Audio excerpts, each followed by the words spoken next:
আমাদের পাড়ায় যে অষ্টম পর হরিনাম সংকীর্তনের আয়োজন হয়েছিল তার আজ ভোগের পর্ব।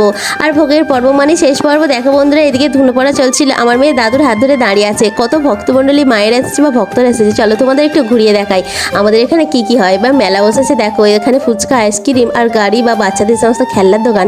এখানে আমার একটা জিন্স পছন্দ হয়েছিল বন্ধুরা। এটার কি নাম আমি জানি না, তবে বেশ ভালো লেগেছিল। এই যে এটা কি নাম তোমরা আমাকে কমেন্টে জানিয়ে তো। মেয়েকে একটা আইসক্রিম কিনে দিয়েছিলাম, তারপরে আবারও হরিবাসার মধ্যে চলে এলাম। খুব ভালো লাগে এই ভোগের গান শুনতে। তোমাদের কাদের কাদের ভালো লাগে অবশ্যই কমেন্ট করে আমাকে জানিও। এই দেখো, তারপরে এদিকে লুটির গান শুরু হয়েছিল, বাতাসে ছড়ানো হচ্ছিল। আমি তেমন একটা ঘুরোতে পারিনি। তারপরে দধি ভণ্ড নিয়ে এসেছিল, এই যে জল ছিটিয়ে দিচ্ছিলাম। তারপরে বন্ধুরা এইভাবেই কমপ্লিট হয়ে গেল হরিণটের গান। তারপরে বাড়ি ফিরে এলাম। বেশ কয়েকজন গেস্টরা এসেছে, তাদের তো টিফিন দিতে হবে। তো মোটামুটি যে আয়োজন করেছিলাম, এদিকে ছিল লুচি, আলুর দম, ছোলার ডাল আর মিষ্টি, আর ছিল ঠাকুরের ভোগ। তো তেমনই এইভাবেই কেটে গেল আজকের মিনি ব্লগটা। কেমন লাগলো অবশ্যই লাইক করে শেয়ার করো।